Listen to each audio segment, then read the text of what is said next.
Live. Let's make sure we've got all our wonderful stuff updated. Just a second.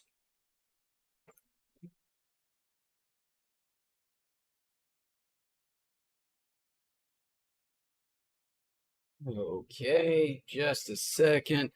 Working through it, looking good here. Let's make sure. Nice. Okay, and then let's just one more update.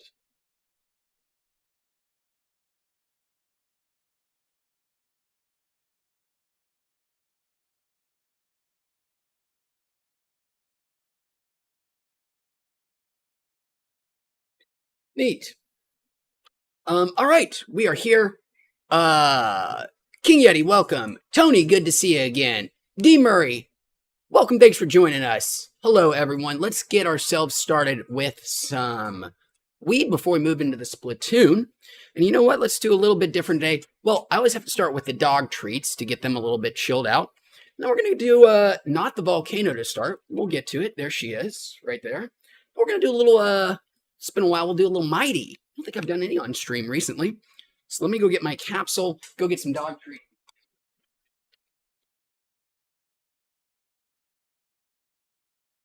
We got our capsule loaded up, turned on. Let's make sure that's good. Cool. Got a little bit of time before this heats. Time for some dog treats.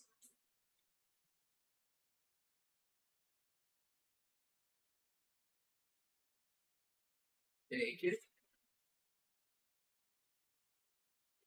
Okay, well, dog treats are passed out. We've got our Mighty heating up. We're at 210 of 380 degrees. Once we get this warmed up, we'll switch over to the Splatoon and get to some splatting. I hope everybody in the meantime had a great, wonderful, nice, relaxing weekend. And look, we got here right at time for Dr. Smegma Jones to come in early today, right here at the beginning. What a treat. Dr. SJ says, Doctor, doesn't say doctor. I have no PhD. I'm not a medical doctor. I don't have any of those fancy jurisprudence degrees. No, well, that's the only one I know what it stands for. And that's not a doctor either. That's just a JD. We're on a bad, wrong track here already, which is great. I love it. You see the chat is in my head, but that's just for this view. Dr. SJ says, hello, Mr. Wheats. I believe it was my civil duty to remind you about a double yabba dabba do. Well, thank you for reminding us, Dr. SJ. I can only quasi-interpret what that means, and I think it means do a lot of weed. And I think we'll, hopefully, if that's what you're trying to impart on us, really serve you right here, Dr. SJ. And we're just going to start with our Mighty. And this is going to be for everybody, King Yeti, Tony, D, and Dr. SJ. Power through this, get to the Splatoon.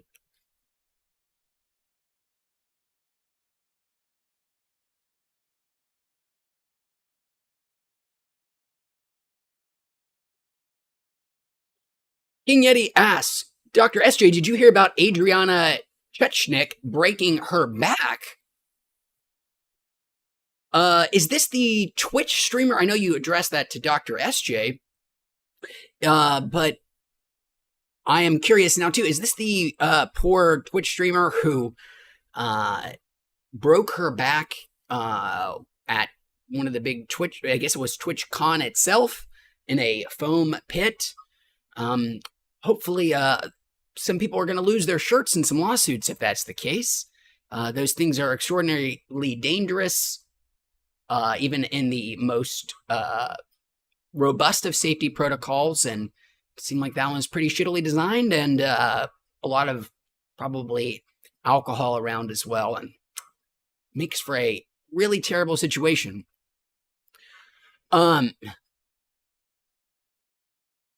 it's an awful, awful thing. Man, if you don't know, if you've all of the many trampoline parks and foam pit parks in the United States that have sprung up in the last, I don't know, decade or so are about the most dangerous places you can be in on the planet in terms of minor or sometimes even greater injuries. But if you're looking for a reliable way to break your leg or to fracture your wrist or to even, God forbid, paralyze yourself from the neck down, spend a lot of time in trampoline and foam pit parks, and you'll really up your chances of ending up in some serious medical quandaries. Not to make light of the situation at all, awful, and I think they kept the thing open too. Again, seems like some people are going to get sued, and deservedly so.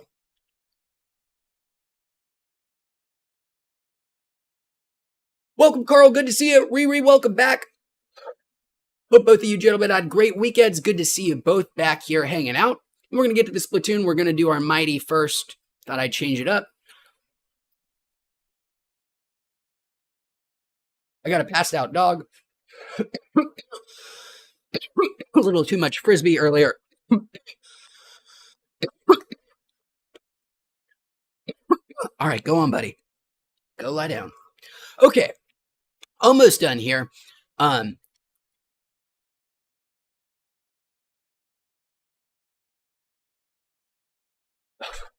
Carl says alcohol, the great decision maker. Yes, so true. What is Homer Simpson's classic line about alcohol? The source of and the solution to all of life's problems. Alcohol. Be careful around that stuff.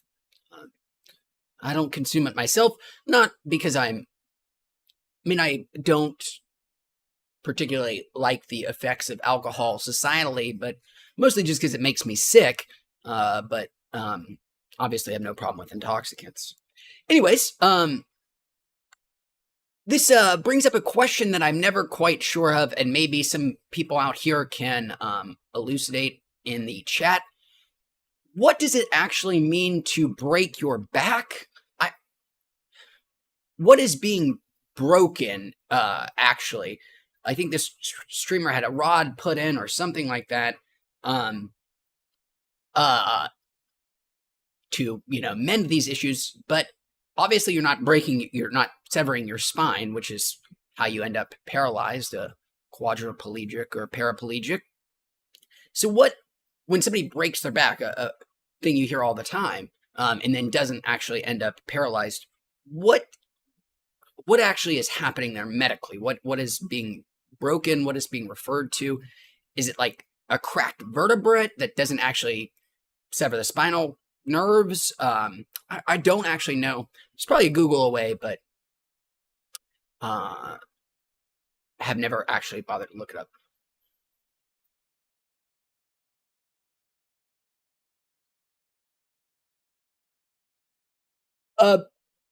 Okay. King Yeti with the exact answer I was looking for. King Yeti says the bone vertebrae can crack, or the phalanges that hang off of the vertebrates can be broken off, of course, without actually severing the spine itself. So that is what I had thought has happened. The actual vertebrae, well, they're not. It's not bone. Is it? What? Where are they? Boy, I'm really showing my anatomy ignorance here, but I always just never quite understood, but that definitely answers it. So thank you so much, King Yeti.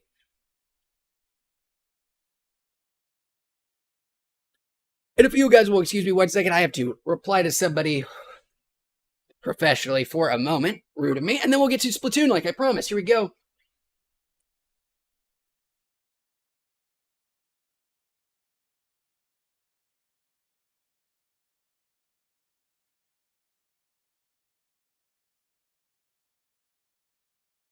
Okay.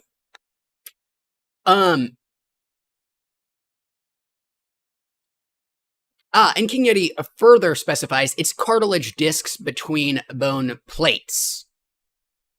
Vertebrates being the plates, the things in between being cartilage.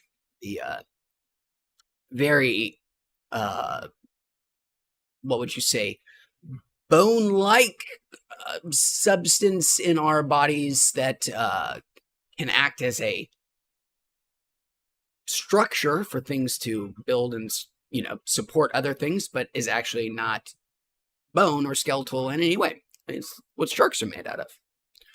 Ears. It's a remarkable material, cartilage. Anyways, Carl asked, what's the thing that we're smoking out of?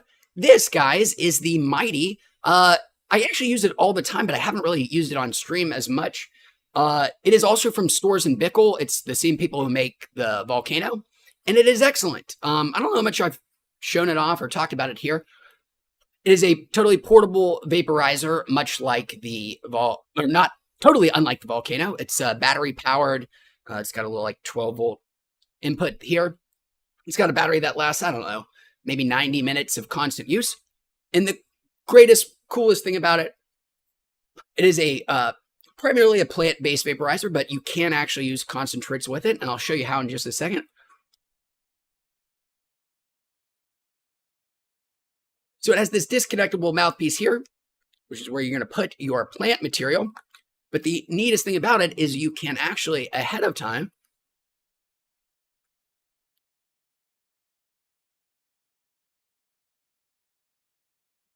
get your plant material ready ahead of time and put them in these handy little capsules. So in here is just ground up bud.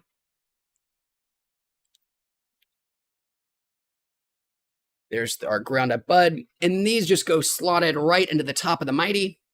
And, these things are incredibly cheap. I have 80 of them. They cost, I don't know, maybe $20 altogether. Maybe a little bit more than that. And they're cleanable. You just dump them out. You can use them over and over again. And it's a great way of basically doing a lot of the work ahead of time when it comes to weed. You don't have to fool with it as much when you're trying to get high. You have all that work done ahead of time and you just pop them in. And then when you're done, you just empty it out and you've got some nice ABB. It isn't as, nothing in the world replicates the Volcano in terms of potency and big hits, but this is a great system and it is very easy to clean and swap parts out. So all of the nastier parts of weed and weed maintenance are ameliorated at least somewhat with this, if not as much as the Volcano. So we've got our first Mighty done.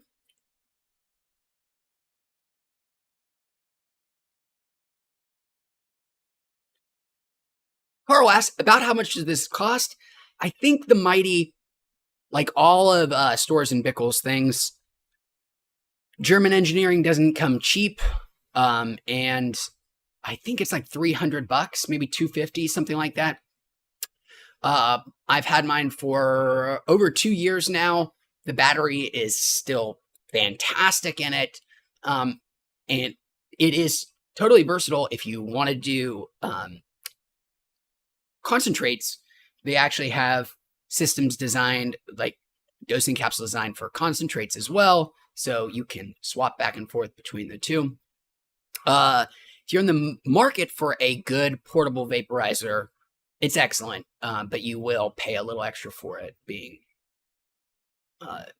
German engineering, which the Germans and efficiency and the whole concept of the German nationality being this industrious machine that is far-seeing and not motivated by short-term greed, but long-term thinking, it's really taken a slap to the face in this past, since the war in Ukraine started, and not looking so good for the German model of efficiency right now. But they can still engineer the hell out of a product, even if they can't make their oil markets work.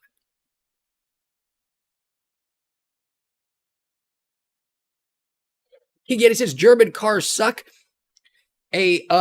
sentiment I've heard remarkably frequently from people, especially, Germans have the reputation as being the automobile kings, and that their reputation and all of their luxury brands is unwarranted, or that reputation for having such fine craft automobile, unwarranted. BMW, Mercedes, Porsche, all not as good as advertised.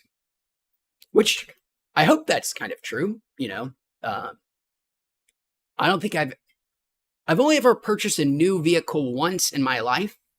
One time ever. I've only ever had really shitty used cars. I don't care about cars, which is, I think, a fortunate thing. Life gets a lot more expensive if you care about what you drive. So I'm blessed not to give a shit about what I drive. But the only time in my life I ever purchased a new vehicle was the most quintessential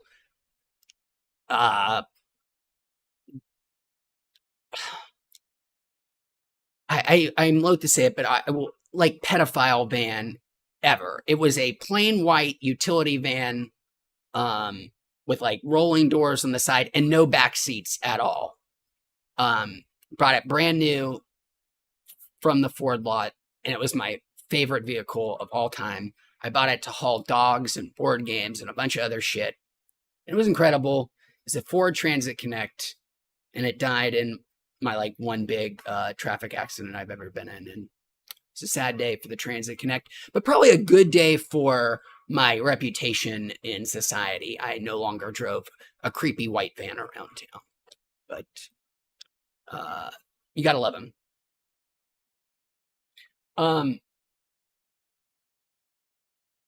Sorry, replying to a message.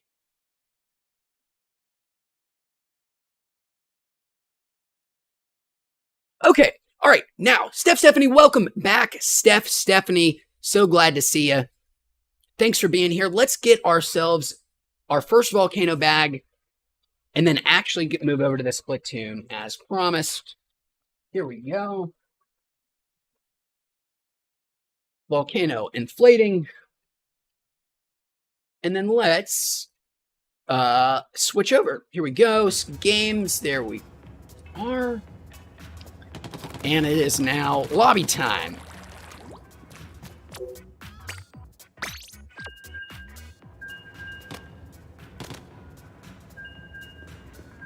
King Yeti says about German cars that they are all intentionally hard to work on, and they are all money pits.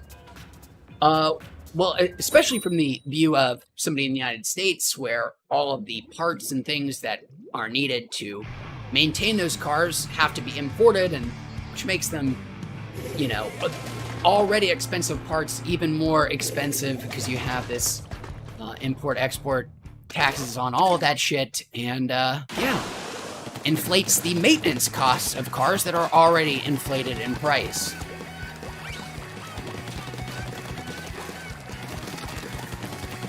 It's a weird time to be buying cars right now. New, used, whatever, but especially new.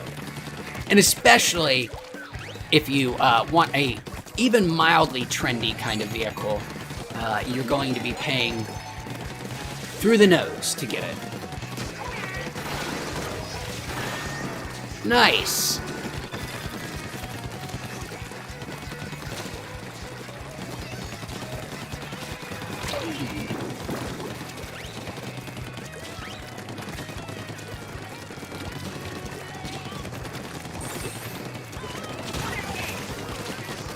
It's just scary that way. Let's find another way through.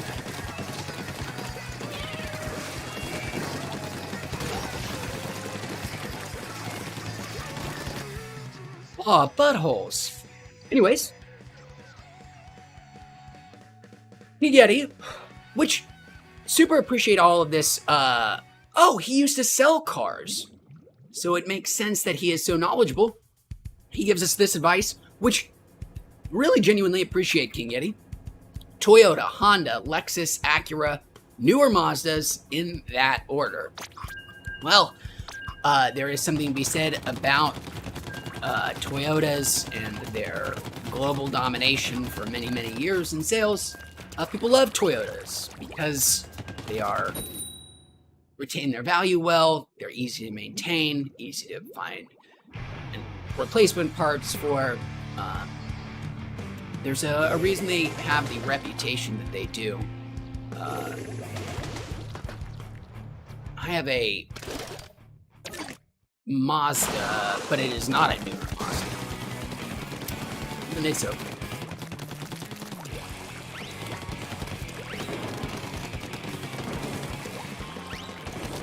Okay, well, let's see if this game will go all the way through. No quitters this time around, please. Oh, buttholes, I'm in a bad spot. Well, come to me, Kirby.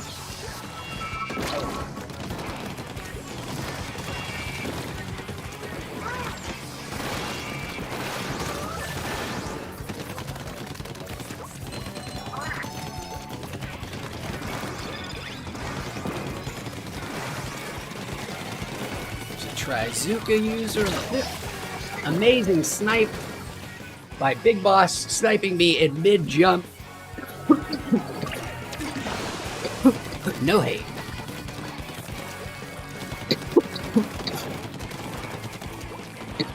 I haven't looked at the map, but I got a feeling we're not doing so hot just yet. Still pretty early. Things can change.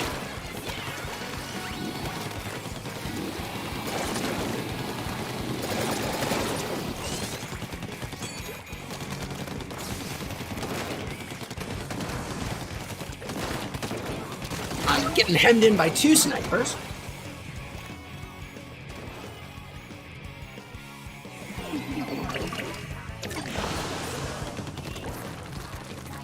I just read that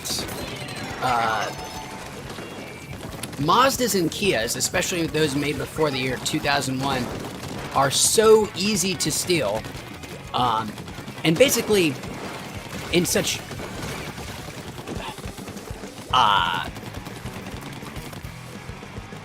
discouragingly easy ways for thieves to make them to be stolen, that certain insurance companies will no longer insure certain Kias and Mazdas, especially in areas with a lot of auto theft. It's that notorious. And apparently a lot of this can actually be linked back to, which, you know, this is a disturbing trend recently. TikTok, there was a very, very, very popular trend in TikTok a year ago showing you just how to steal these cars and just how easy it is, and even offering advice on where to fence and how to fence vehicles, which is a very recurrent thing with TikTok recently. Oh my god, this is a slaughter fest. Woo! But yes, this is a disturbing trend with TikTok. A lot of things which are like teaching people, I mean, not that this didn't exist on YouTube, but there's something about the TikTok algorithm that seems to push people into these things. There's a lot of videos that show people how to commit fraud. Apparently a huge trend on TikTok as well was just how easy it was to get a lot of pandemic like PPP loan fraud, or a bunch of different ways in which the government was trying to just foist out cash as fast as it could to people to, you know, prevent people from starving or losing their homes, so on and so forth. There were just a lot of programs that weren't particularly well guarded, or, you know, they weren't looking too hard about the applicants, and there were just a hell of a lot of videos on TikTok helping people to, you know, figure out the exact sequence of phrases or things to put on a form to get a lot of free money from government programs. We live in a world of fraud right now. It's pretty clear. It is just that the consequences for committing fraud right now are just so minuscule compared to the upsides. And I don't know if it's just that we are... there's so many cheating scandals that are all erupting at once in a bunch of different industries. There's, of course, the huge chess one, which we've talked about. There's some in poker. Many, many different fields are having cheating scandals. And I'm not sure if it's just a frequency bias or, some kind of mental heuristic that's making us think that there's all this cheating going on when it's not, but it really does seem like there is an inordinate amount of cheating happening. Nice shot from the guy beneath me. Another game. 2 snipers on the opposing side, but I don't know, man.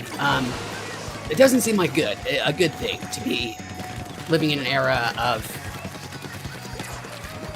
maximalized cheating. And not just cheating, but the prevalence of accusing the other side of cheating and using the accusation of the other side of cheating as cover for your own cheating and misdeeds. I kind of get it. Like, it feels like, how are you ever going to get ahead right now in a world, in this world, without some kind of, oh, Jesus. These are some great snipers, or I'm just, being real dumb. Maybe, probably a combination of the two.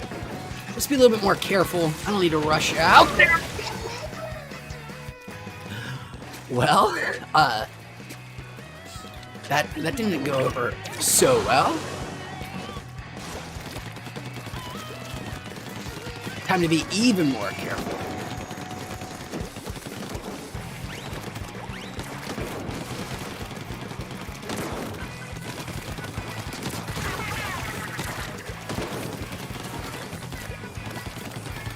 Well, here's a nice little safe pit.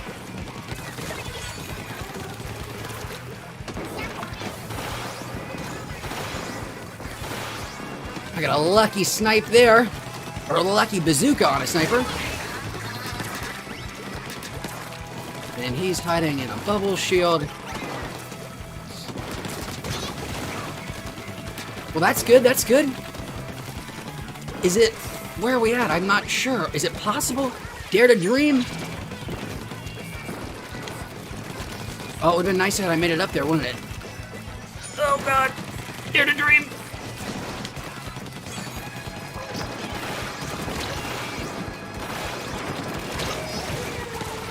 Ooh. This one's gonna be close. Hey, Titspear Bong, welcome. Good to see you. Thanks for hanging out with us again and letting me say your super fun name to say. What's the word today? You're the word today. As a matter of fact, this is gonna be, wow, what a comeback, by the way, blue team. Nicely done, guys. You can't hear me, but we're linked in spirit. We're gonna use this as an excuse to take a quick break.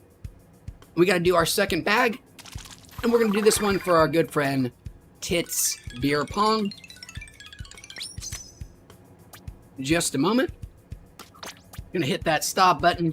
We're going to swap this over to the break cam and get this going, and then we'll catch up on some chat before we move back into the tune. Okay.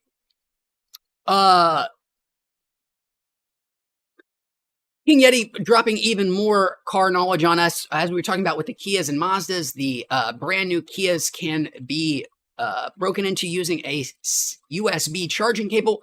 I didn't realize it was that dire, but it doesn't sound too off from the stories I've heard, or just about at least how much the insurance market wants nothing to do with them, that it could be that difficult. Here's the thing I don't get real quick, by the way, though, is I actually don't understand. It must just be an unwillingness on automakers' part. How actually can car theft be a thing at this point? Are we just not regulating auto manufacturers to have to put in more strict security measures that could make auto theft basically worthless? And a follow-up question to that is, I actually don't know and would love to know, how much has smartphone, and let's say, because I know more specifically about iOS, how much has smartphone theft and the theft of iPhones gone down in the past 5 years or so? I mean, I think you can go back even further than that. Because for the great majority of iPhones out there, what would stealing one actually accomplish for you? It has no value. It can't be resold.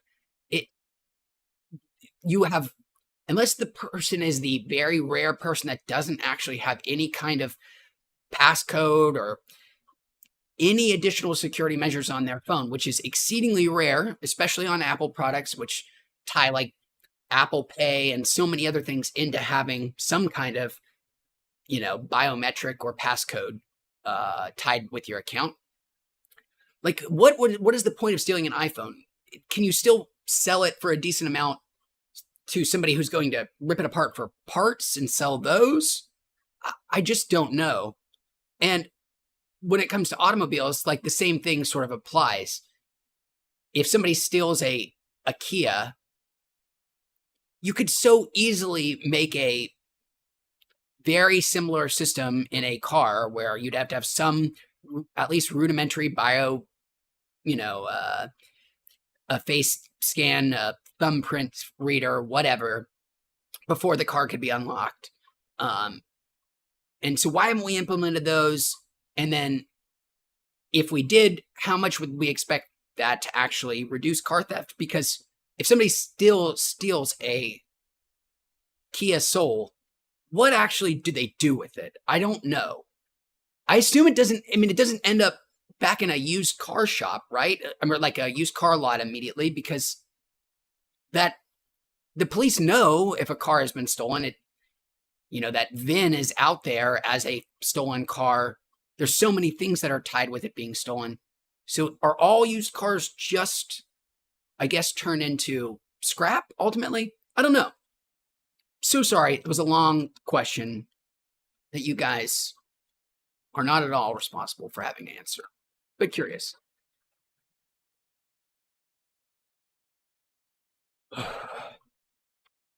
King Yeti says most of that money was corporate handouts and he hates the government. Reading anything about Volkswagen being a piece of shit should really incense anybody. The fact that it seems like nobody, that Volkswagen's going to have gotten away with the diesel scandal is one of the greatest insults of criminal negligence and societal, we're just going to let these guys off the hook, I can come up with. And how much money was given to them for their, just outrageous criminal lies. Should upset everybody profoundly. Anyways, here we go. Gonzo Baptist, welcome, Gonzo. So glad you could join us. Good to see you, man. Says Gonzo also asked how much we paid for our volcano. When I purchased it, I believe it was like $600, maybe $500. That was in 2016 money. I think it might be more expensive than that. And the one I have does not exist right now, by the way. They have the lower end one and the higher end one that came out since I purchased this one. And this model now is gone. They still have the lower end one that's not digital, it just has little dials, but otherwise pretty much the same. And they have the higher end one, which now has the very cool sounding, basically like hookah attachment, and you can hit it directly off the volcano itself, which I'd love to try at some point, but haven't yet. And I think that's like $800 or $900 right now. So you're going to pay a shit ton for it. And it might even be more expensive. Since the last time I checked, everybody is using this time to raise their prices and experiment with how much customers are willing to pay. The answer right now seems to be a lot for luxury goods. Actually, if it's a luxury good, aka things like the volcano, a very expensive vaporizer, until the economy really sort of turns. Just expect prices on things like this to go up and up. Any luxury good are the things that are going to experience price raises, because the people that still have shit tons of cash are upper middle class and wealthy people, and they're still willing to pay an arm and a leg for things that they want, way more than I think companies realized before inflationary pressures hit. So things like this, I think, will still continue to go up until an inevitable recession arrives at this point. Who knows? Gonzo asks if it's worth it. To me, Gonzo, yes, 100%. I have said, I got this in like January 2016. I use it pretty much every day. It works as great now as the day I bought it. It is my favorite way of doing weed that is not edibles. And it is so goddamn reliable and requires so little maintenance. All of those things, are things that I very much value when it comes to vaporizers. So, yes. And most weed things are very fickle and fidgety, and I find them to be weed gadgets break down a lot more than any other gadgets. And for understandable reasons, there's a lot of high temperatures. You're drawing things, putting a lot of air through things. There's a lot of sticky material. It makes sense that weed devices wouldn't have the longevity of, say, a Nintendo Switch. But the Volcano, again, works as great now as the day I bought it. And in terms of maintenance, it's got like a little air filter at the bottom. Change that out every year or so. $3, you're good to go. Could not recommend it more, but you have to swallow that initial cost, and it ain't cheap.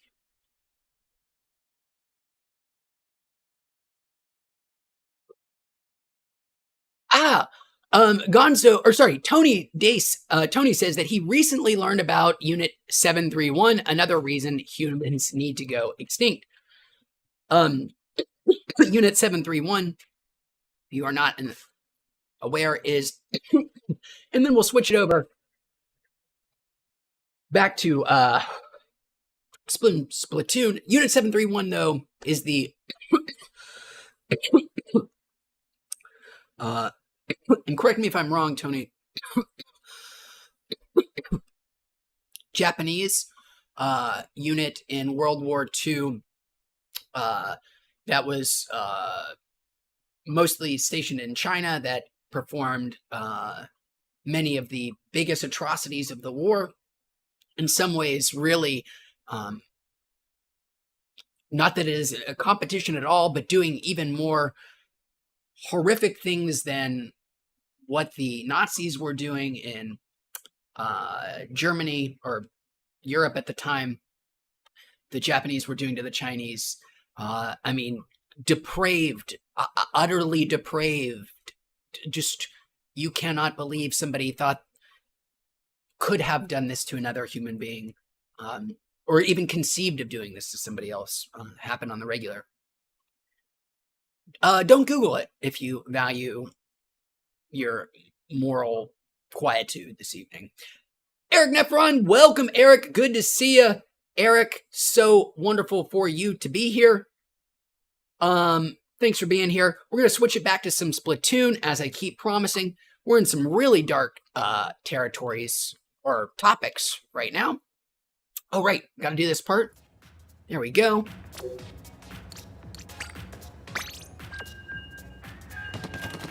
King Yeti says Tom Brady getting a $1 million PPP loan and then immediately buying a $900,000 yacht and then getting his loan forgiven should incense you.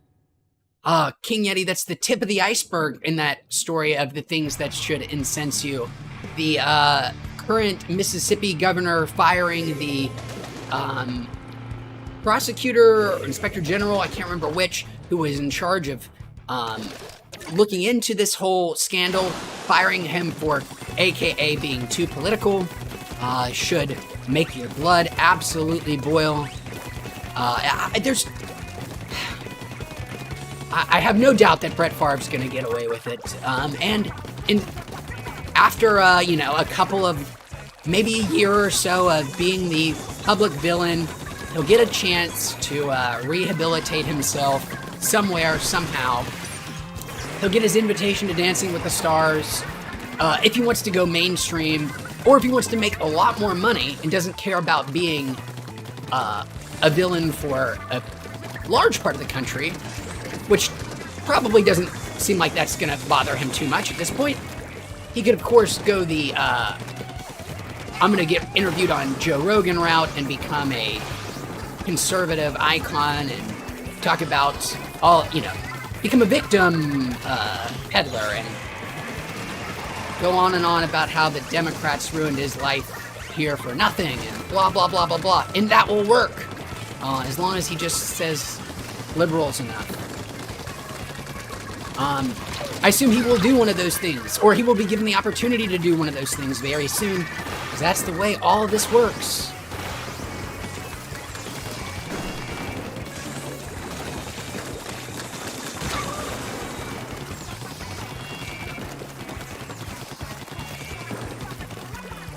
Yesterday, I was walking in my neighborhood commercial area, and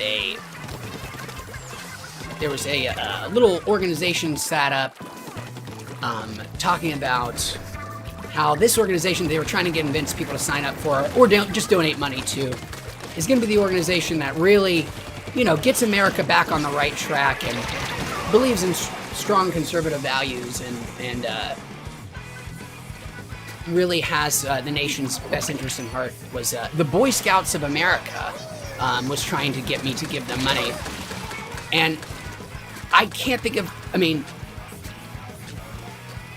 it's just such a trip to me that there's so many of these gigantic titans of conservative philosophy, thought, breeding grounds in the country. These organizations, and then the Catholics, the thing that they are most conservatives, the greatest boogeyman is child molesters, pedophiles, which, I mean, you know, of course, if you're going to pick a reprehensible target and boogeyman, that's a good one. But, and yet, two of the most ardent, beloved, conservative organizations, the Catholic Church and the Boy Scouts, are so shot through with child molesters and predators, and yet still receive just a outpouring of support and love from the people who are proclaimed to be terrified of the influence of said child predators that are lurking everywhere in society. It's just, it's a real trip to me. Anyways, sorry, that was a detour that we didn't need to go down.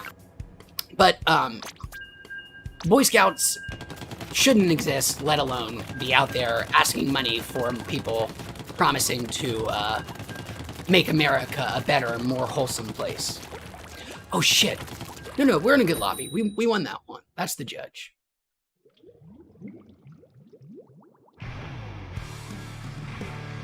King Yeti says that he seems to know, or King Yeti not seems to know.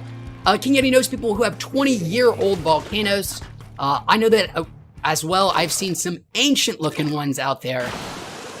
The Germans, man, they can really, outside of the cars, they can make some great equipment.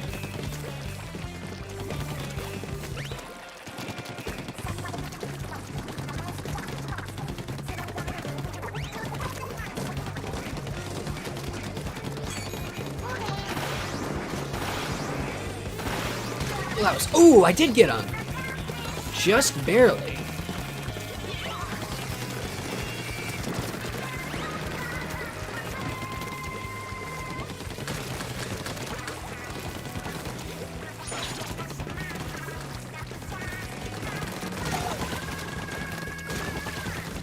Well, this seems to be going well.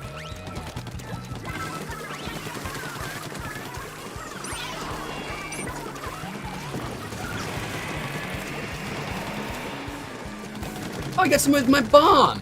Neat. No. Reign of Terror's over there. Grovel, welcome, Grovel. Good to see you, man. We're talking some heavy topics today. We could use your neutral and thoughtful input.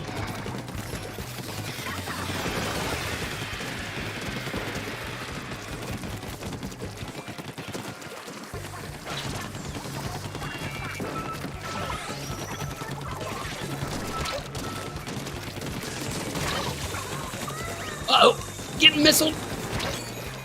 Survived. Nice. Well, survived for a moment.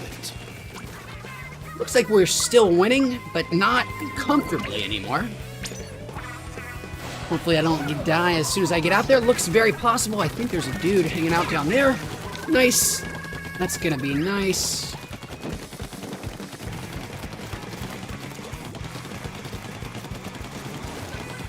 About have my special.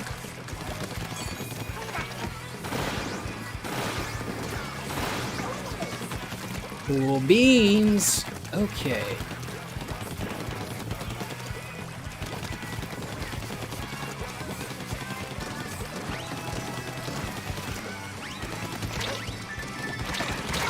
Ooh.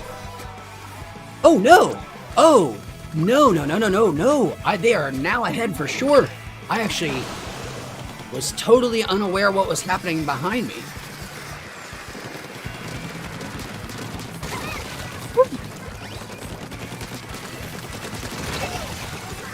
Okay, well that helps. Just got 3 of them. Not a good time to lose 3 of your teammates in the last 20 seconds. My guess is that's gonna probably pull us over the finish line. For sure. Way to go, guys. Blue team rocks. King Yeti says, I'm more worried about the academics that are teaching college students that minor attracted people should be a protected class of people. Even referring to them as maps makes my skin crawl. Oh, I have never, ever heard of that term before. It is a little disconcerting for sure. I don't know if this is a controversial topic or not. Sometimes these stories will come up, and I think of these people as some of the most selfless and heroic people in society. I guess you would say that they are MAPs, minor attracted peoples, people that have an attraction towards younger, either children or teenagers or whatever, that they realize they have this disconcerting, draw, and want to better themselves and seek out treatment or seek out, in some case, like chemical castration or support groups to not do this, to help them get past those urges. It seems like, that there is some unfortunate level at which some people have like a genetic or whatever gives us our attraction to whatever, which is certainly a very debated thing, where sexuality comes from, why we're attracted to what. For some people, it seems extremely, unfortunately, likely or possibly that they have this proclivity from something that is beyond their control, and that they recognize that it is harmful and bad and actually seek to better themselves. That is an incredible kind of person. I think it is very hard to be one of those people because you are terrified of, people thinking of you as something that you are trying desperately not to be or don't want to be. But that is the only time where I could think where you would have like would want a more neutral term for somebody, or like a less loaded term for somebody who has a predilection to attraction towards minors, is that if somebody has that and does not want to be that way. Which, again, seems very selfless to me and something that should be admired. Like, if not that the thing that they're trying to get rid of, but the fact that they recognize that it is awful and should be something that should be aimed to be eradicated from your personality. But it must be so hard, because how could you ever admit that to begin with? Anyways, I think we accidentally got out of our lobby, so we'll use this as a time to get ourselves an extra... Let's just do a dab. Well, King Yeti, that seems straight up Nambla-ish, and that is not at all what I was referring to, and the idea that somebody would want to think that that is a thing that should be added to the acceptable spectrum of possible things to be, that it is okay to be attracted to, is revolting, obviously. And I don't know who in their right mind would advocate for a wanting to normalize the idea of attraction to minors. That seems like an incredibly dangerous kind of thing to normalize. Karl Popper, the very, very influential philosopher, especially if you like your scientists, you like your sciences. He's the most influential philosopher of science. He has this very famous thing on how being infinitely tolerant leads to the corruption entirely of the idea of tolerance, and infinite tolerance. Basically, tolerance for the intolerable, or for tolerance for the intolerant, can lead to those people harnessing those same forces to corrupt the whole system. And that seems like a way in which having an infinite level of tolerance for, a broad, infinitely big spectrum of things that it is acceptable to be attracted to can lead to disastrous outcomes, and can be taken advantage of by bad actors, like Nambla people. Anyways, this is even heavier than our topics of Unit 713 and Nazi ideology. So we'll move off maps, which, again, wow, never heard that before. Really disturbing, but like Nambla before it, if you want to become accepted, have a nice, even, neutral acronym. And we got Blunted Brat here. Welcome, Blunted Brat. Let's go ahead and do our third bag here. I don't think we've had the presence, the delight of your company before. So we'll do this bag in your honor. And Blunted Brat asks, highest potent edible that I have tried. The most I have ever done in one go is 1,000 milligrams, Blunted Brat. If you look way back, way back in the live stream archives, I'm talking in the year like 2017, maybe 2018, you'll find me doing 1,000 milligrams on live stream before, and getting so high that I bail out after like 90 minutes. So 1,000 milligrams is the most potent edible I have ever done in one sitting. I would not recommend it unless you have an insanely high tolerance, or are that's about the only scenario where I would ever recommend it, doing 1,000 milligrams. I would not do 1,000 milligrams today, myself, in one go.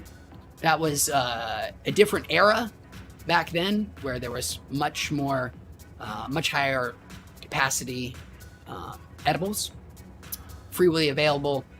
So I would not even do it anymore. I would probably go like 300 milligrams in a sitting now. at max, and even that would get me borderline uncomfortably high, probably, depending on the context. All right, we're back here for Blended Brat. Let's get back to the Splatoon. That's what we're nominally here for.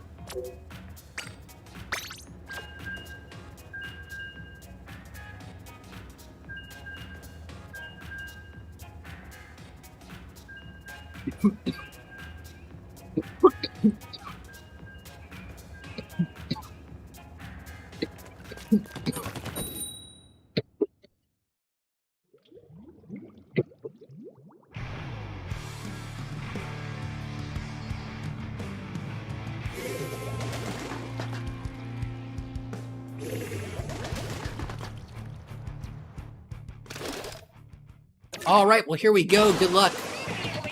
Blue or purple? What do you guys think? Is this blue or purple? Whatever color it is, it's going to be the color of victory today.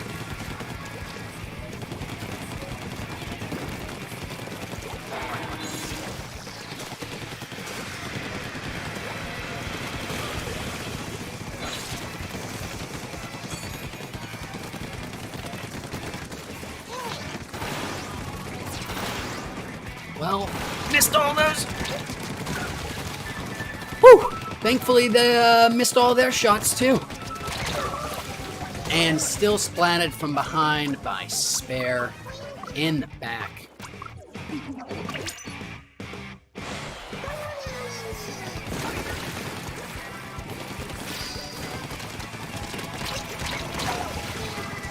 And blasted again. This time, Agent 11 getting their revenge. Poor start from Farts here. Let's see if I can... Amazing bomb by Agent 11, who proved that that one death was a fluke, and that they are a total Splatoon phenom. Holy balls, what did I think I was going to accomplish going there, other than dying a quick and painful death? Which is exactly what I did. Let's just go a whole different way. You know what? That has worked out very poorly so far.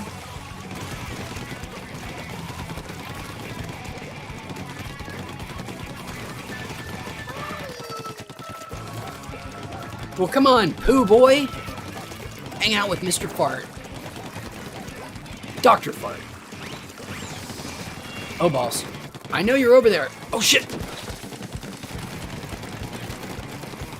I tried to save you.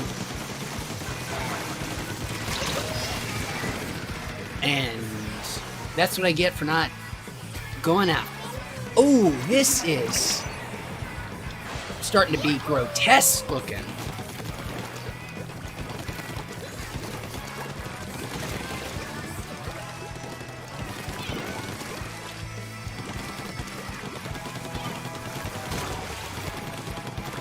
But maybe we're doing something. Maybe something is happening here. We're having a moment. Everything is coming together. And we're going to turn this around. Is this what's happening?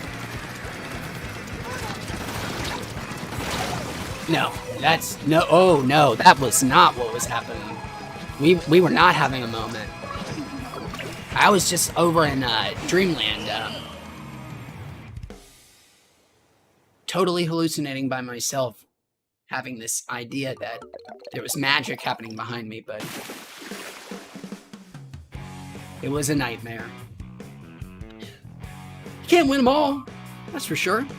BVD says, welcome BVD. So glad you could join us.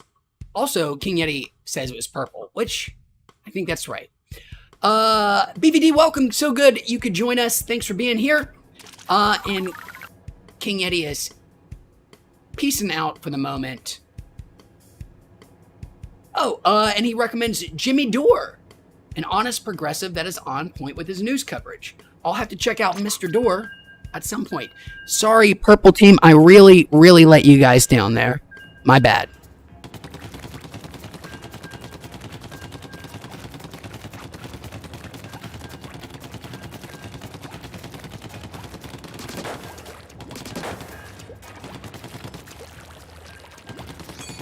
All right, if we win this game, if we pull it off, if we have our comeback moment, not that I think we've lost that many, we'll do a nice little dab break for both Grovel and BVD. Probably our 2 oldest mods and super bestest friends here on streams. Oh, but I gotta go back into a lobby. That's the way that works.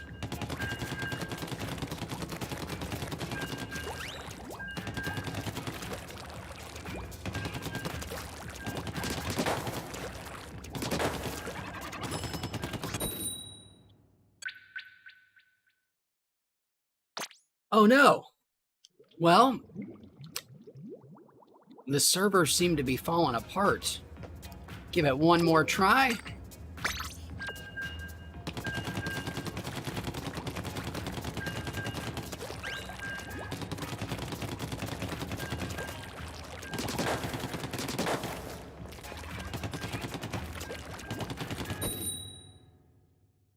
Quick recommendation that I'm guessing not a lot of you guys are watching right now. But maybe that's not the case. I think somebody just did something on stream. Anime Catboy, who says, I take a bottle and I turn it into a glass where the bottle, it's up my ass. Well, and that also rhymes. How wonderful. Be careful doing stuff like that. Anime Catboy, I think I've seen a video on the very early internet of somebody who does something like that with real tragic consequences, but I also don't want to be the guy who tells you to stop your fun. So you do you, Anime Catboy. Just be careful. It's glass, and there are a lot of blood vessels up there.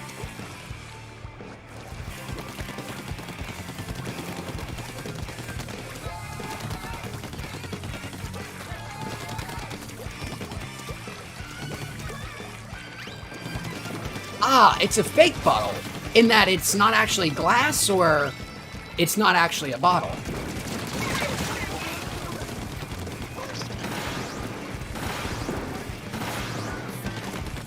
Well, I was hoping I got at least one of those guys. Oh, shit!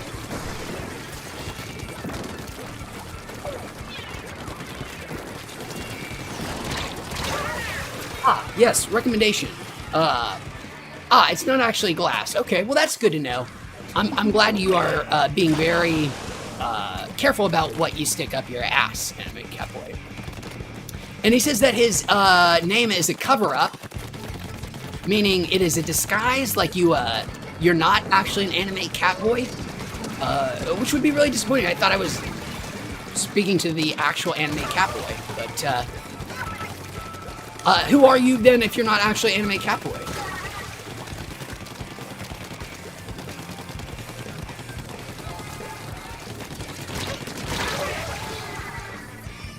Splatted by Omega. He was my alpha. Because I'm nothing but a beta.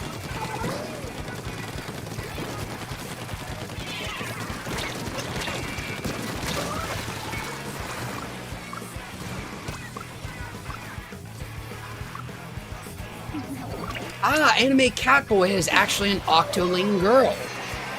Well, that's good to know, and it's great to know that, you know, even in video games, you're not beholden to the thing that you initially describe yourself as. An anime cat girl should be able to be an Octoling girl. Or an anime cat boy, excuse me, should be. Why hold ourselves back?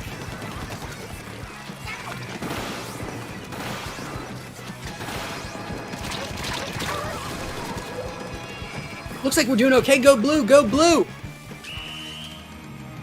Anime Catboy says, one time my friend was so tired, she passed out in the middle of Splatsville.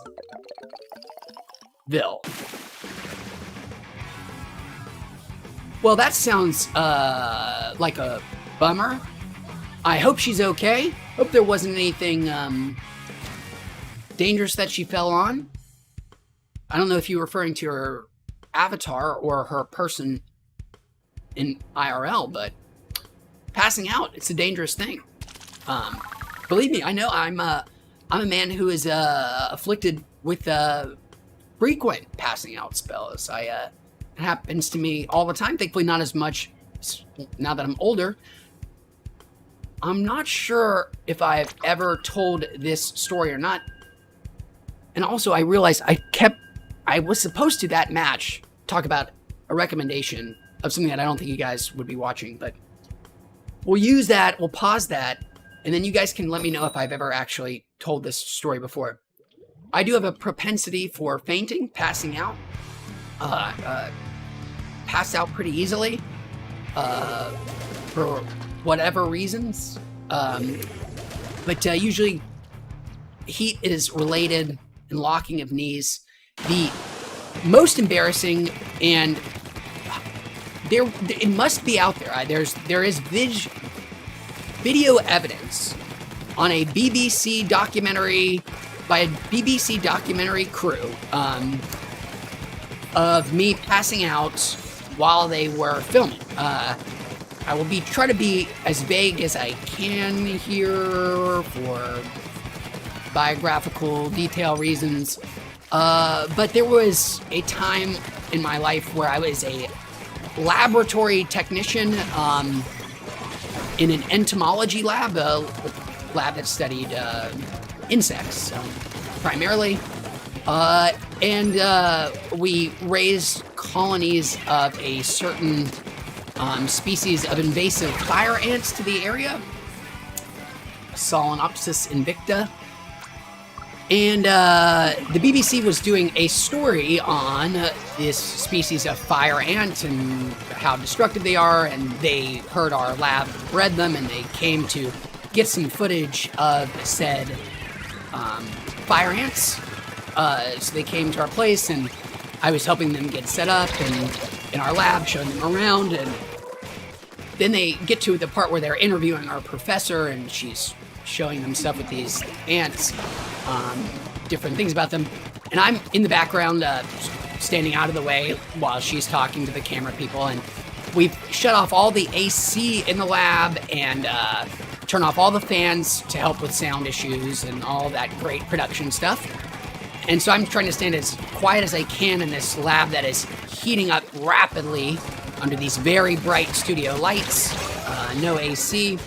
And I'm trying not to make any noise, so I'm standing stock still, and I've locked my legs, and at some point, I'm not exactly sure when or how, I just apparently pass right the fuck out. I just face plant in the middle of the lab, in view, full view of the camera, and I kind of wake up out of the lab a little bit later on, just, a minute or two later, and it's like, oh, what happened? And they're like, you just passed out.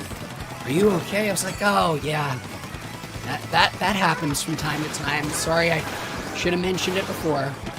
It's kind of embarrassing. I hope that footage never sees the light of day. But it is out. It did save me, though. It did actually save me. Because I had very stupidly, and if this probably would have had me pass out for sure, I very stupidly volunteered to get stung multiple times on camera to show what it's like and how the reaction forms. I was like, oh, I'll be the one. I'll take that bullet. So I passed out, didn't get stung, and the professor had to get stung many times instead, so dodged a bullet. Not a bullet ant, just a fire ant. Because if it were a bullet ant, I wouldn't have dodged the bullet. I would have been out the room. There's this wonderful, very poetic, but actually functionally useless thing out there called the, I can't remember what the actual name is. I'm going to hit stop. We're going to change our gear. We're going to do that. We won. And we promised to dab, if we won, to BVD and Grovel and to Anime Catboy on Twitch.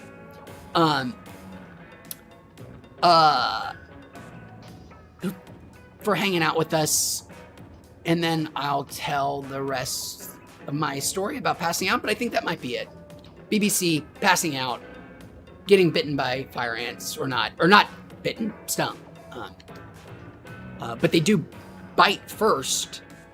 They bite your skin, and then they just move their ass around in a circle, just using their head as a swivel, basically, and then just sting you in a circle. It's real miserable. It's real miserable. Oh, we were talking about the pain index. I'm going to switch our camera over. Phil1410, what up, Phil1410? Thanks for hanging out with us. We're going to go do a quick dab. I'm going to switch my camera over to the dab view. Grovel, BVD, and Anime Catboy, this is going to be for you. We're talking about the pain index. A scientist tried a very noble, but I think largely pointless endeavor, because pain is a totally subjective thing, and to try to quantify it never leads to anything productive. But some entomologist went out there and, bless his soul, did it. Went to get stung by everything you could get stung by that doesn't have a chance at, or a reasonable chance of killing you, and then rated it, or not rated it. I guess he scaled it. He put them on a scale from 0 to 10 of pain, and then attempted to describe what that pain was like in very beautiful language, I think. And number 10, the worst pain that you can suffer from an insect bite, or I think insect bite. I don't think he did arachnids, any other kind of things. Those are a lot more dangerous, generally speaking. Was a bullet ant. These are, I think, from South America. Big giant ants, called bullet ants because they feel like you're getting shot when you get stung by them. I think he described it as like having broken glass pushed through his veins. Just an unimaginable pain. That's just insects. Stings, pains, bites get worse than that. There's some jellyfish out there that produce pains so awful that they basically have to strap you down. Otherwise, you might try to kill yourself. The pain is so brutal and long-lasting, and so utterly resistant to any kind of treatment. Even things like the absolute best we've got, your opiates don't work against some stings and pains. Terrifying stuff. Let's go do this dab.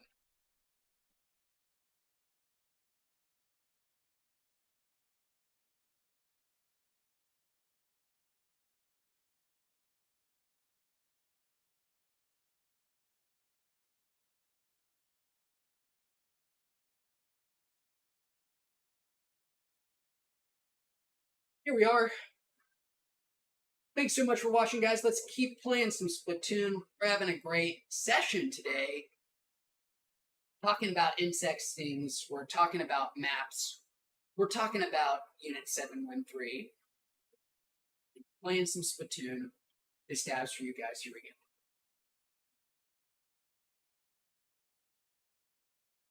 go. Or not. I really did think I turned it on this time. Yikes. Well, here's what we're going to do. We're going to hold this off to one side. That'll heat up in one match, guaranteed. So fast. So we'll do one more match while that heats up, and then we'll get back to it. My bad, guys. Really thought I actually remembered to do that. Whoops-a-daisy. Okay.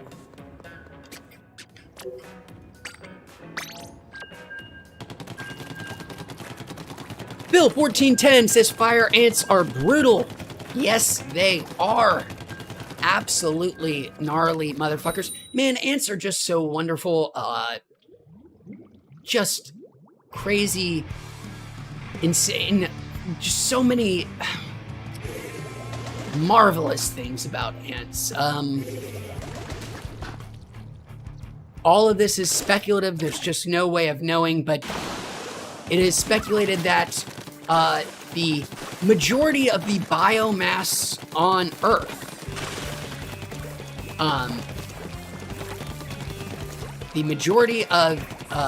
biomass on Earth, which seems like a crazy thing to speculate, might actually be ants.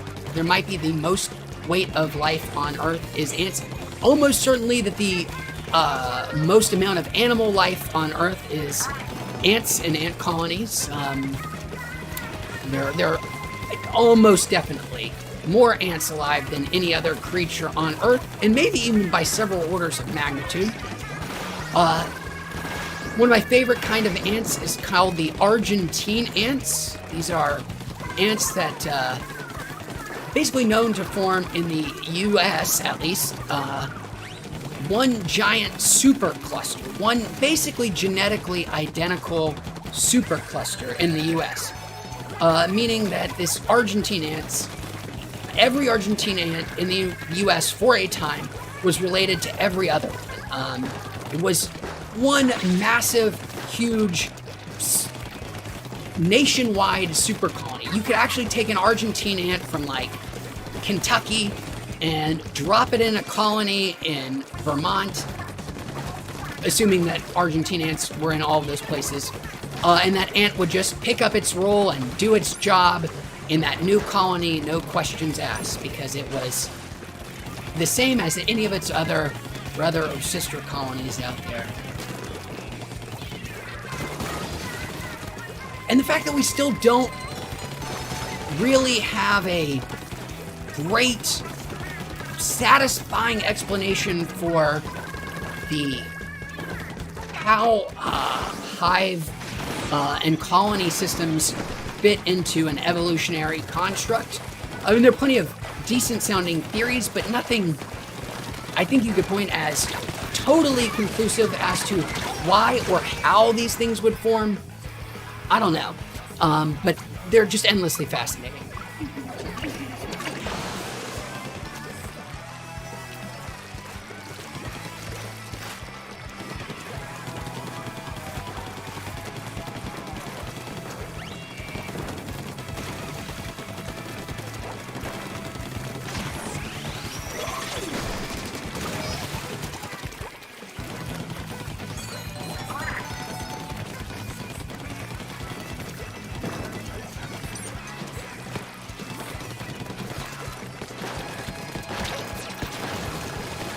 There's an excellent novel I read several years ago. It's pretty famous if you in the literature world, called The Bees. I think her name is Laline Paul. Oh, that is close. I think they got it though. Bummer. Oh, damn. No, yes, Anime Capway, I see why you thought that, because I kind of said it as if it were about to be over. But we're still going, even though we lost. I still owe you that dab and grovel. And that's what we're going to do right now, is to go do that dab and come back to this. And we're going to keep streaming. I hope you'll keep watching with us, Anime Catboy. Stop. Here we go. Grovel asks the pertinent, great question, which is, what Pokemon starter are we going to be picking for next month's Splatfest? Grovel is going with Fire himself. Excellent choice, Grovel. It's a conflicting thing for me here. I'm not gonna lie. It's not as easy as I hoped, because red is my least favorite of those colors, which might seem contradictory with all the red behind me. I grew up being a red kid. Like, I like red, but I grew out of the red. And it's all about that. My favorite color is the green, obviously. How could it not be? Blue is also much more appealing than green, or than red, while not being as nice as green. So if I'm picking purely based on color aesthetics, red would be pure last. But these are Pokemon starters, not just colors. And in that sense, I think the fire guys are more often than not the best ones. And the grass ones are more often than not the dumbest ones. The blue ones being the happy medium. I'm trying to think of all the Pokemon games and which starters I used. Definitely, I went fire, then water, Charmander, then Totodile. I don't remember the third one. No, fire again. I think it was fire. What was the third one? What were the starters? I think it was fire. So Grovel, I'm probably going fire, to be honest. It kills me that I'm not going to be picking grass and green. Love grass, love green. Seems thematic with wheats. But the grass starters just don't do anything for me. There is a chance I'm going to go with blue, because blue's got some kick-ass Pokemons. Water, that's a necessary component for life as we understand it. Love that water. But who knows? But I think probably I'm going to go work Gravel. You and I are going to be in sync again for next month's Splatfest. I'm probably going fire. My boy Charmander, the best starter of all time. They knocked it out in the park and won. Fuck Bulbasaur. Phil 1410 says watching an ant cam on an ant colony is unreal. Yes, it is. It really gives you the idea, Phil, that you are not looking. Maybe we should reconceptualize what we think of as life. Because when you look at an ant colony, especially from a perspective, not from just above as to what you can see, but maybe as a cross section as to what is actually happening subterranean, beneath the surface or whatever medium they choose to make their nests in. So there are a variety of things. We use a lot of leaf litter for some of our colonies. For the fire ants, we use plaster of Paris, just made little tubes for them to go in. But yes, you get the idea much more that an ant colony is much more analogous to a single life form than any individual lives. It is much seemingly, an ant colony seems much more like one individual thing performing one single goal, but performed by lots of little pieces, not necessarily even aware of the fact that they are individual units making this giant whole actually work and have a seeming purpose, even though that purpose eludes all the individual players. It seems much more like cells in a, prokaryotic organism. Like each cell doesn't really realize it is a smaller component of a whole, making life possible for a more a greater individual composed of many of those things. And it just seems much more like ants are like function like that, or any kind of hive insect. And hives aren't exclusive to insects. We actually see hive minds in practically all animal groups, even mammals to some small extent in things like shrews and bats, I think. Just crazy stuff. And things that defy an easy explanation through evolutionary paths. I think absolutely evolution got us there, but I don't ever think the answers as to how are particularly satisfying, at least yet. I promised to dab. Let's go do that. Rebel, did you play, and we may have talked about it earlier this year, I'm curious, did you play the new Pokemon's Arceus Legends? The one that finally changed up the formula? And if so, what did you think? And while you are formulating that response, here we go. Finally, dab time. Make sure the chamber's clear. There we go.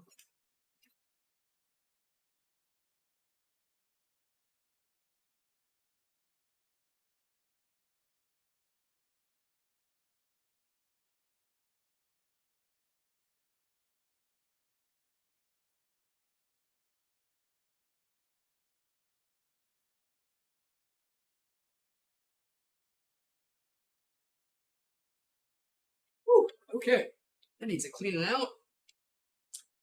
Now, let's get back to some Splatoon for a little bit.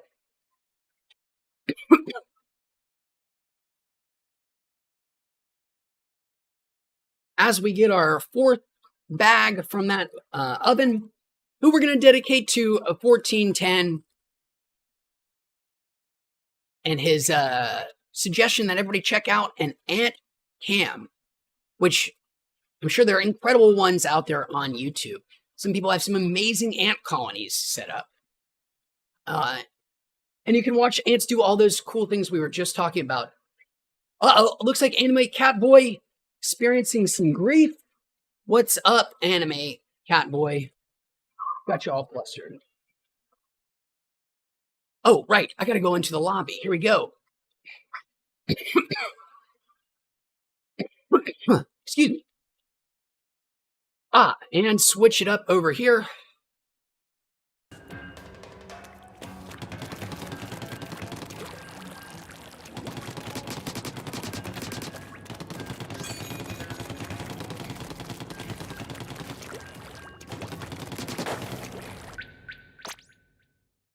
Bomb, bomb.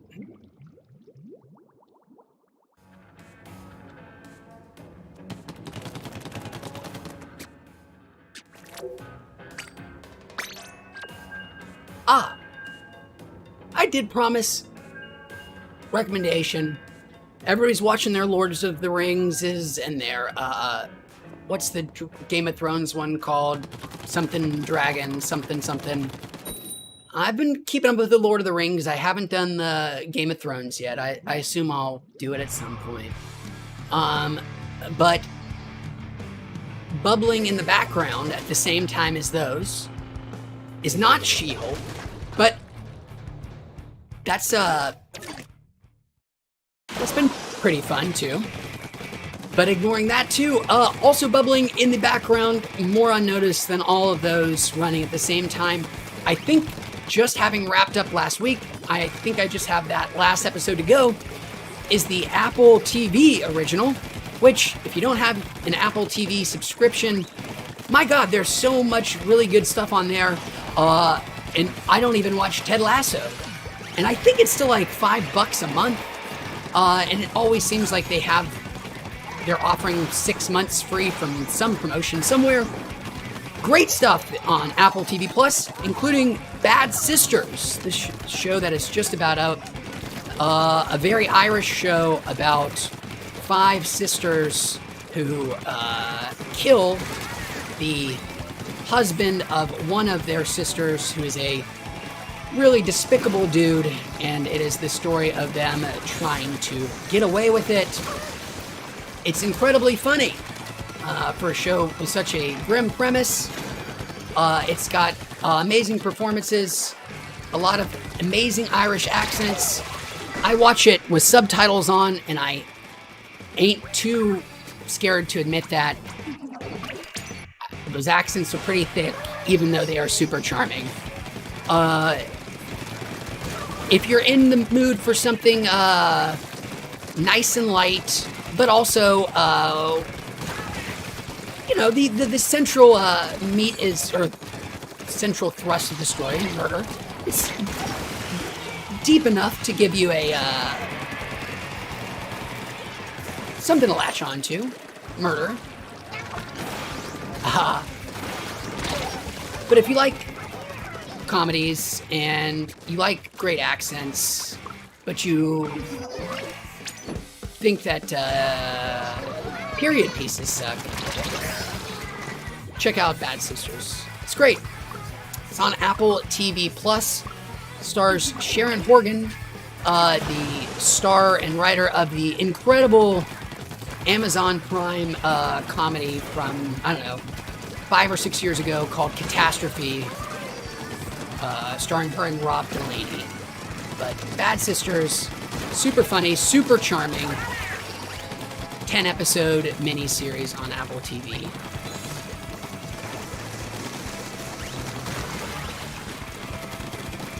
If you're all fantasied out.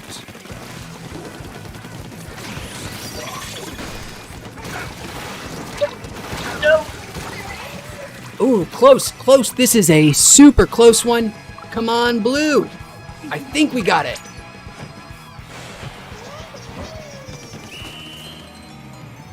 I think we got it. Anime Catboy says that they just passed out. Can never show their face again. Well, Anime Catboy, we've never seen your face, so thankfully, that was close. I thought we were substantially more ahead than that. Didn't matter. I'll take a win by 0.6. That's fine with me. Grovel says that he's been watching the Quantum Leap reboot. It's all right so far. Never seen the Quantum Leap original. I know it's a beloved sci-fi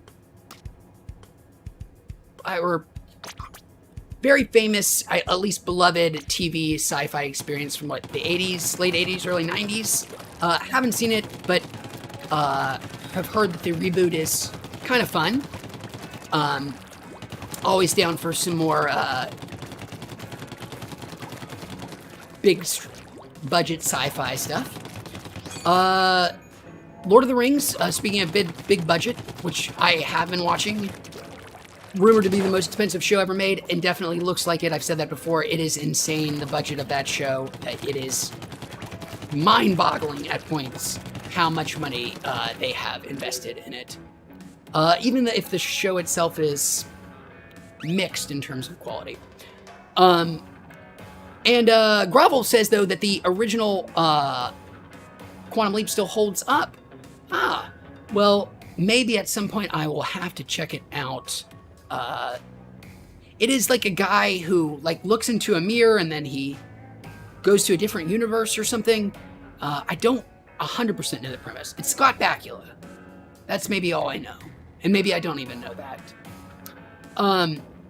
Phil concurs with Grovel, by the way, and says that Quantum Leap is great. Phil, additionally, though, asks if I have seen Barry.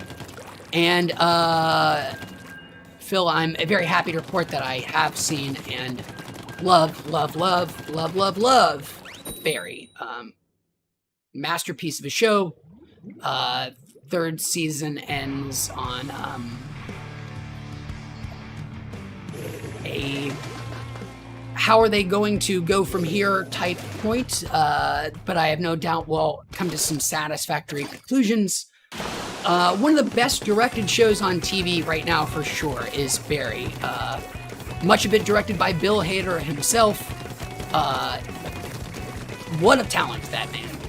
If you haven't seen Barry, check it out. A comedy that is rapidly becoming less and less interested in becoming funny, and somehow getting all the better for it, although every moment of that show is great. Stephen Root is a national treasure. Grovel says that he travels into the past, travels by jumping into other people's body in the past. Gotcha, okay.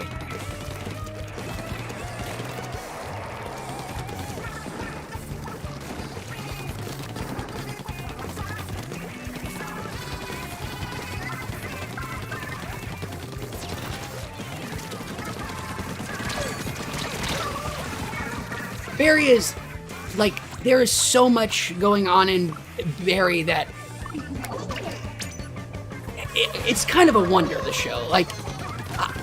It's one of those shows you ask yourself, how it's as good as it is, how it's as riveting as it is. It has some kind of magic going on that's hard to put your finger on, but you know that it's doing something just a little bit different than everybody else. That it's got something going on under the surface, and I haven't been able to exactly figure it out or nail down what it's doing that makes it so much more compelling than a lot of its peers. Barry, if you don't know, by the way, is the story, Bill Hader show about a hitman, an excellent hitman, who decides to, after a somewhat botched job of trying to kill an actor, decides that he no longer wants to be a hitman, but instead wants to act himself. It is as dark and grim as things get on television or otherwise. Also just as funny as things get. Couldn't recommend it more. Seems like Phil agrees. Anime Catboy says, say if your life sucks. I don't think my life sucks. I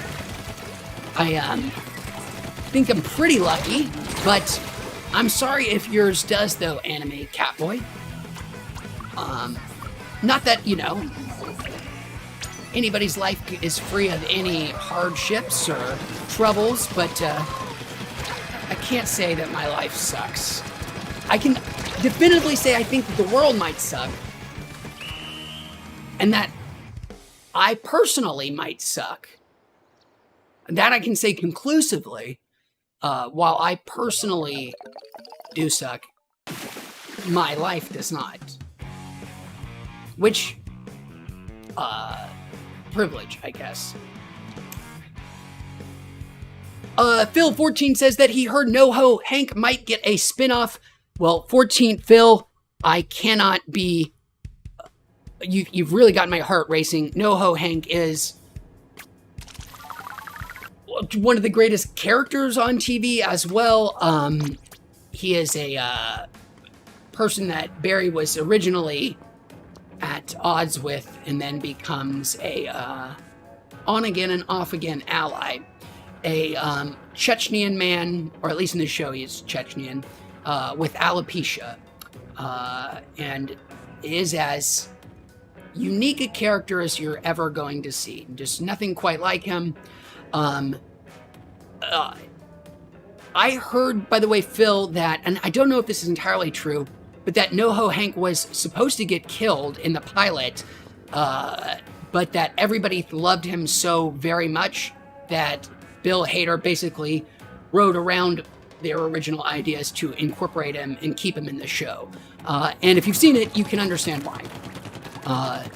And right behind NoHo Hank is the new creation from this season of Barry, Beignet Mitch, the philosophical, laid-back beignet salesman that offers all of Barry's characters some real sage advice and some bitchin' beignets.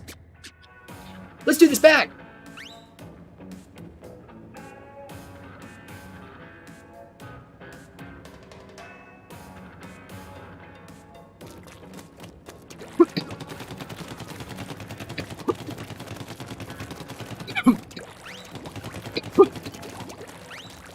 The co-creator of Barry, Alec Berg, has been around a very, very long time. He was also the co-creator of fellow Wonderkin comedy Silicon Valley, another HBO show. And he was he wrote many of the most classic episodes of Seinfeld, and is the closest collaborator with Bill Hader on Barry as well, Alec Berg. But dude's been writing great stuff for a very, very long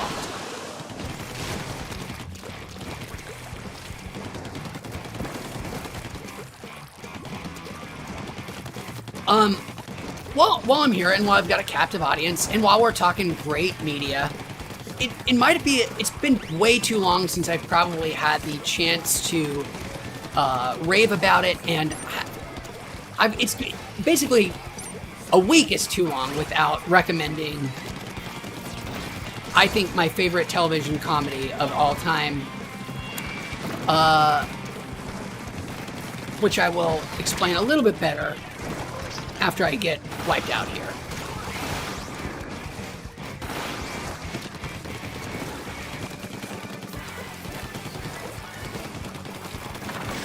So if you guys are longtime Weeds viewers, you might be sick of me talking about the second greatest comedy, or maybe the greatest television comedy ever made, second funniest thing ever written, is the very short-lived Comedy Central series that ran at the same time as Nathan For You, called Review,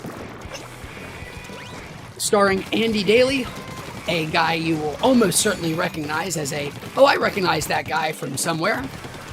ex-Mad TV alum, like many, many wonderful comedians, your Jordan Peels and your Keegan-Michael Keys included. Andy Daly, ex-Mad TV alum, guy from every beloved comedy thing you've seen in the past decade, has a small role in it. This is his starring vehicle, a show called Review. The premise of the show is incredibly simple. Incredibly simple. Our main character, played by Andy Daly, his name is Forrest McNeil.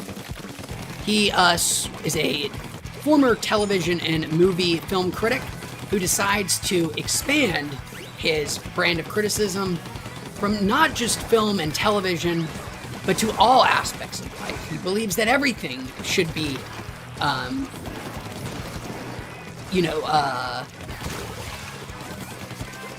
subjected to the powers of a television critic.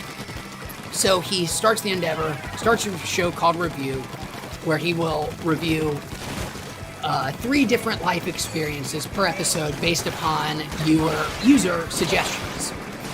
No matter what comes in, he's going to review it on a scale of 1-5 and share those opinions with his viewers. That is the very simple premise of the show. Review. What happens next is the greatest comedy ever. So, Review, set the premise. Now, our, first episode is, I don't remember the exact 3, but we'll talk about the 3rd episode. And why Review is such a genius, messed up, incredible, once-in-a-lifetime experience. Review. In that show, Forrest McNeil, our protagonist, again, he's going to take on any life experiences somebody wants him to review, and he's going to give them the best damn effort he can. He's going to give you a scale, a review, 1 to 5, no matter what you throw at him. And the genius of the show is nothing resets. There is no going back in time. Nothing in Forrest's life goes back to normal after these reviews. So in episode 3 of Review, his 3 reviews are pancakes, divorce, and pancakes. His first thing is he pulls a review where somebody wants him to review what it's like to eat 15 pancakes in a row, which he goes and does at a diner to really upsetting consequences for his stomach and digestive health. After suffering through it and giving it a really grim review, he pulls up his next review and somebody wants to know what it's like to be divorced. So Forrest, ever the dutiful, wonderful, diligent reviewer, divorces his beloved wife of many years, father of his child, to tell the audience exactly what that experience is like. And then he gives an honest, true assessment of divorce. And then, for his 3rd and final review, pulled at random from his source of reviews, somebody has the request of, Forrest, what would it be like to eat 30 pancakes in one sitting? Forrest, ever the dutiful, ever the loyal servant of his subject, must go now eat twice as many pancakes as he had before and review the experience. Now, divorced from his wife. Review, there are 2 seasons of it on Comedy Central. Actually, there are 3. I won't talk about it anymore because I don't want to spoil any more of it. It is truly one of my favorite things ever made and deserves to be known by everybody and deserves to be in the Comedy Television Hall of Fame. Anyways, Phil, 1410 later, man. Nice hanging out with you. We're going to probably use that as our time to switch over to our tried and true Play Till We Lose stream. That's right, guys. We're going to play till we lose. At this point, all Gabe's running from this point. We're going to play till we go. Grovel bouncing out later. Grovel, see you, man. Have a good one. We'll catch you next time. Thanks for hanging out with us as always. Hopefully we get a chance to play some later this week. Well, here we go.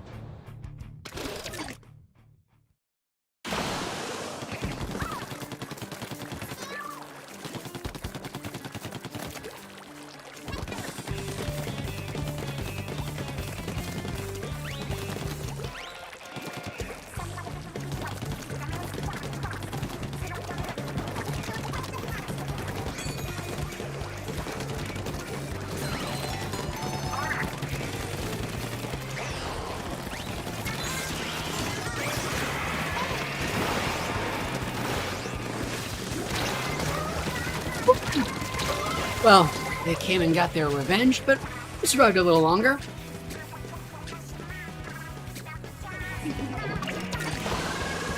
Hard to say whose game it is at this point, if anybody's.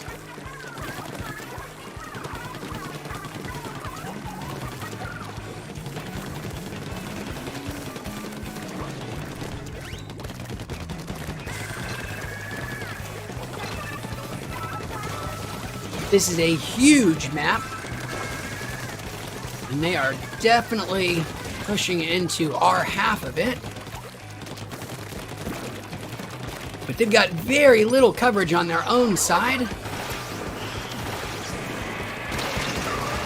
Booyah bombed by pink. Ooh, blue definitely in the lead by quite a bit at this point.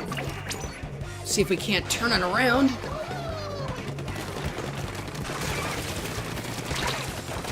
Not a great sign, but we've got Alex, emphasis his, out there mopping it up in the center.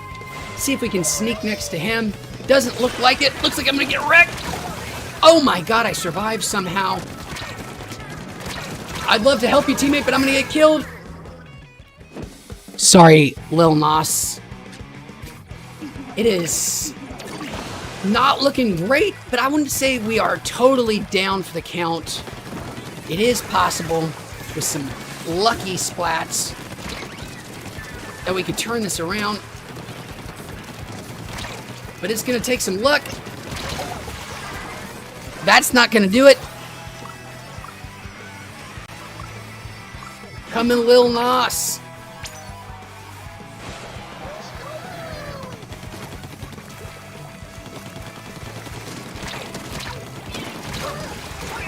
Nice kill from Blue over there.